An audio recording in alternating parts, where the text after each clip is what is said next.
All right, so on basically a continuation of yesterday. By the way, my kids, well, one of my kids is sick, and now I can feel it in my throat. So I am undoubtedly catching whatever he caught as well. But anyway, welcome to the Brandon Coin YouTube channel. Today's video, we're actually going to be taking this dual CPU workstation tower that I got in a bulk deal where I bought a lot of systems. In yesterday's video, we hooked it up and started mining with it.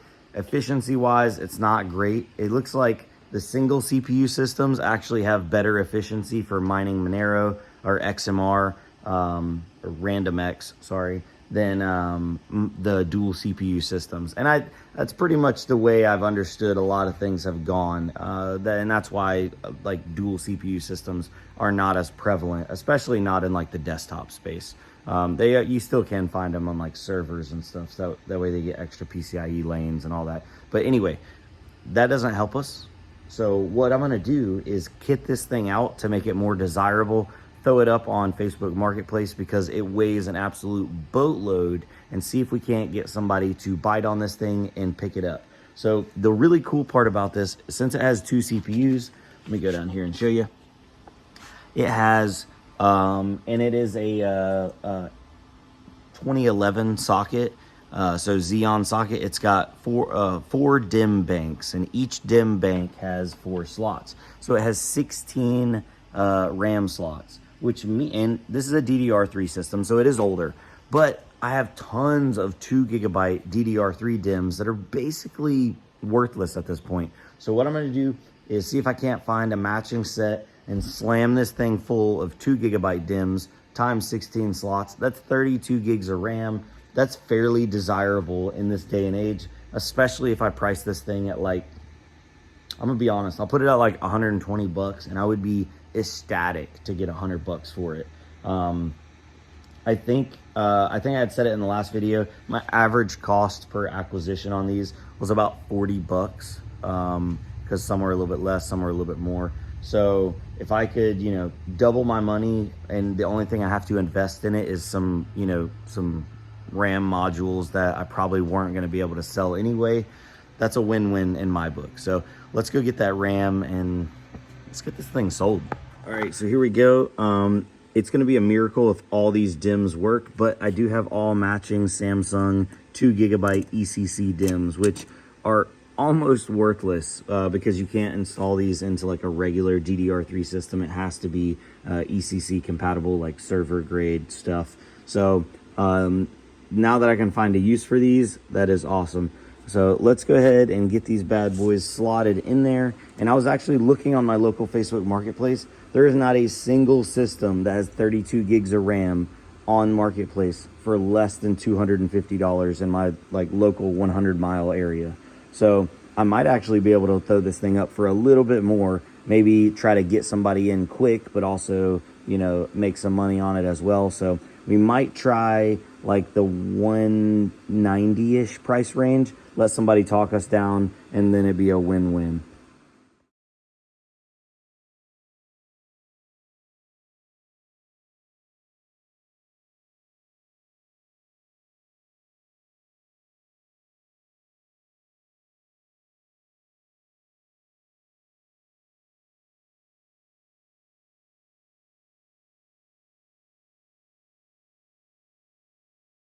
It is almost a miracle that it's booting right up. That's crazy. Let me pull that USB, that Hive drive out of it. So it's booting right up, and I have all those DIMMs populated. So we got 4 there, 4 there. It's got RAM coolers on each of the DIMMs. So I got to put this RAM cooler back on that one right there. Yeah. I think that's a Pikachu. My little buddy's got some Pokemon cards. But yeah, so let's get into BIOS. Let's make sure all that RAM is populated and showing up. And then I'm gonna take some pictures and list this thing on Marketplace. All right, guys, so I got that one buttoned back up, and it is now listed on Facebook Marketplace.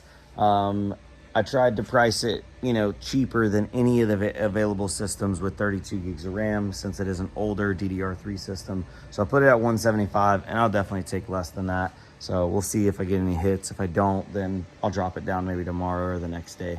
But yeah, I'd like to get $100 for it. Now, moving on to the CPU, or the little mining operation here. So this system has a 2060 in it. That 2060 for some reason is an underperformer. It is one of my EVGA 2060s that it is pretty rough.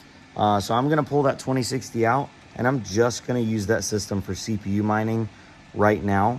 And I'm also going to increase the RAM that's in there, because I believe I only had like a small stick of RAM in there, and I think it's not enabling huge pages because there's not enough RAM. So see if we can't add some more RAM and get some more performance out of this bad boy. That would be nice. All right, let's set the camera here.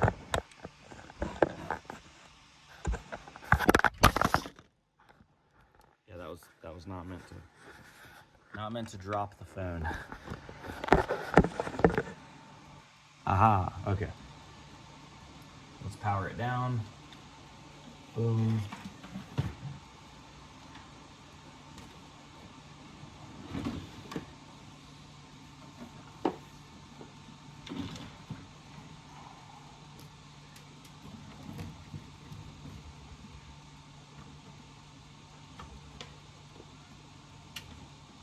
Alrighty, so got the system. Hiya.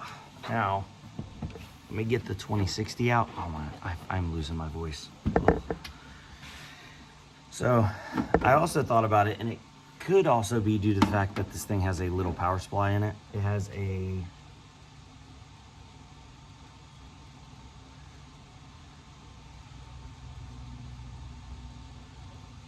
This is a 280 watt power supply. That might be my issue more than the 2060. Yeah, it's not a lot of power.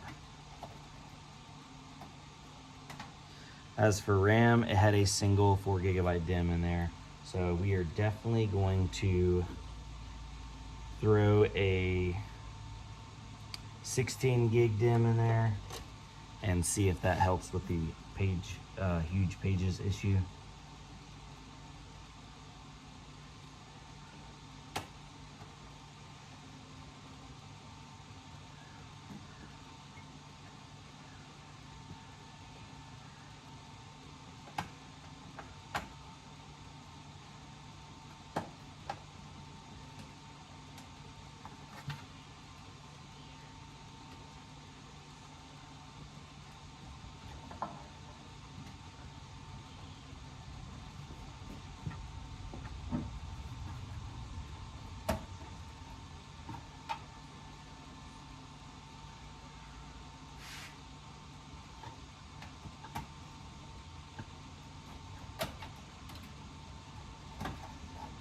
All right, 2060's out.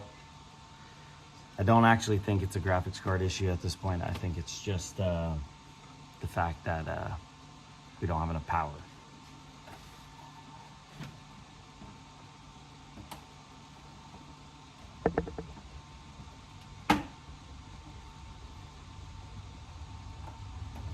Luckily, this is the older generation of Xeons, and they do have integrated graphics on these, so we will be able to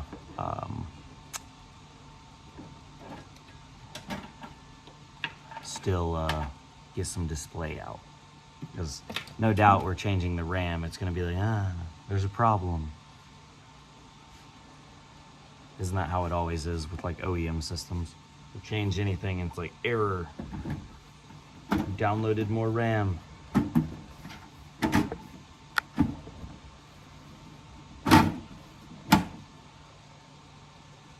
Most inefficient way of setting up a CPU mining rig, probably like this.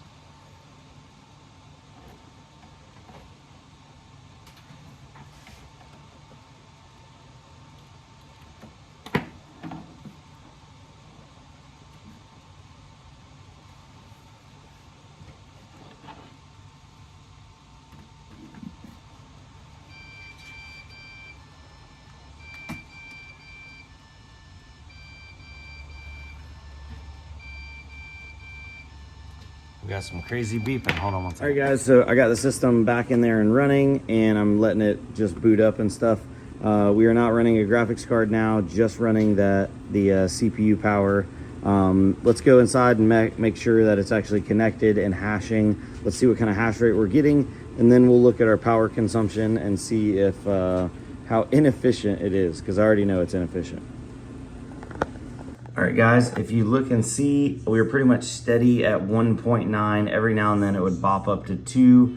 And then now with the additional RAM in there, by the way, I didn't put 16 gigs in. For some reason, I didn't like a 16 gig stick. So I put 2 4 gig sticks in, so it has 8 gigs of RAM. And it bumped up, and now we're bouncing between 2.18 and 2.2. So I gained about, what, 10%, give or take. And that's definitely worth another stick of 4 gigabytes of RAM, because that DDR3, and this is a DDR3 system, is super cheap.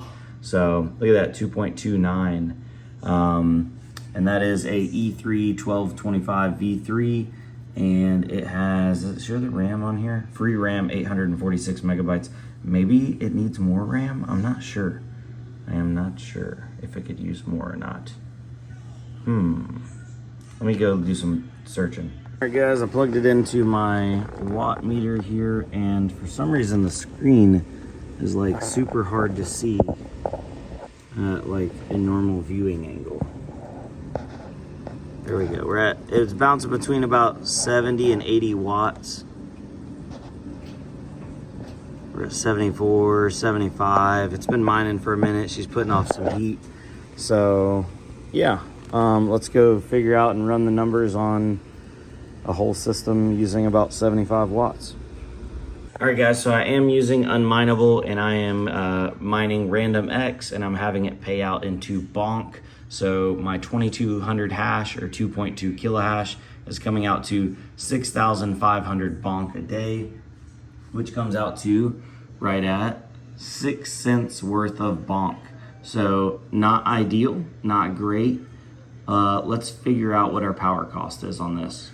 All right, so our power cost is about 23 cents a day for that entire system, burning 75 watts. But I was thinking about it, and there is a couple things that is plugged in inside that system I could probably unplug and maybe save a couple watts, and that would end up saving a couple cents. Like there is a CD, DVD drive plugged into that. I don't know if that actively takes much wattage just being plugged in, but you know, when we're talking about splitting pennies, every watt counts. But that means I can't sell this or whatever I'm converting it to and come out into a profit until I at least 4x. Because if we're making 6 cents, but we're burning almost 24 cents, 6 times 4 is 24. So I have to, whatever I'm mining has to go up in value 4 times for me to break even on my power cost if I was gonna be, you know, essentially mining at a profit. And then anything over that would be a profit. Now, I do plan on spreading these around. I don't know if it's going to be this exact system, probably a stronger system than this, honestly. This isn't going to put off much heat at all, but just using this for you know, a stepping stone and like proof of concept. But going to be placing these around the house, that way I can get some heat spread around my house and not have to use as much of my electric heating in my house, because my electric heater doesn't produce any hash rate. So yeah, that's kind of how the cookie crumbles on that one. I definitely am going to be keeping you guys up to date and what I expand to. Let me go show you some other stuff that I'm going to end up building out that's going to be significantly stronger than these. All right, guys, so this system I'm probably going to end up putting in maybe one of these white cases, and definitely going to be mining on this. It has a Ryzen 9 3950X. Shout out Lupe over from the Jellyfish gang. We made a deal on that. And also, if you're looking for some other stuff, thejellybay.com. It's a marketplace where people can get connected and buy and sell computer hardware. But got this B450 motherboard, 3950X. Gonna pop a little RAM in there, and this thing will be off to the races. And I know these 3950Xs absolutely love shredding some Random X. So that's going to be coming up. And then also I had a trade-in which I don't know if this is as good on RandomX, but I am going to build out this system because I'm going to be placing it for sale locally. I'm tired of shipping systems. It seems like every time I ship one, somebody always has a problem with it. But neither here nor there. But while this one's for sale locally, we'll probably do some mining on it. And it has an i7 5950X. So older, this is the X99 series platform, similar to like a V3, V4 Xeon. And I think looking online, that CPU should do about 5 kilohash. Still not great power efficiency when you compare it to like even older Ryzen stuff. But you know, while I build this out and put it up for sale, I probably won't do a like giveaway price, you know, like a cheap one. It'll probably be a decent price. And in the meantime, it's creating some coin for me, some heat. And then if somebody does decide to buy it, we'll have a good sale price, and then we can recycle that money into more mining hardware. I also have one other board that I wanted to build out as well. There we go. So this is I believe it's a B550, and this one has a 5900X in it. So newer generation than the 3950, but less cores. Still gonna be absolute monster for CPU mining. I definitely used this one quite a bit last year. I had it in a build. I'm thinking I might end up cleaning off these shelves right here and maybe do a couple like open air, you know, just straight up plop the motherboard up there and do some mining like that as well. Nothing keeping me from it, that's for sure. Especially since I could power, I don't know if I have a big enough power supply to do both of these motherboards off one. I used to. But yeah, so I'll probably build that one out into a system. I'll keep these bare. And then also I had this Q270, but I don't think, it was an i7, but I think that one was, it's like a 4-core, 8-thread. So not going to be great for doing any kind of RandomX. It's going to be like the older stuff.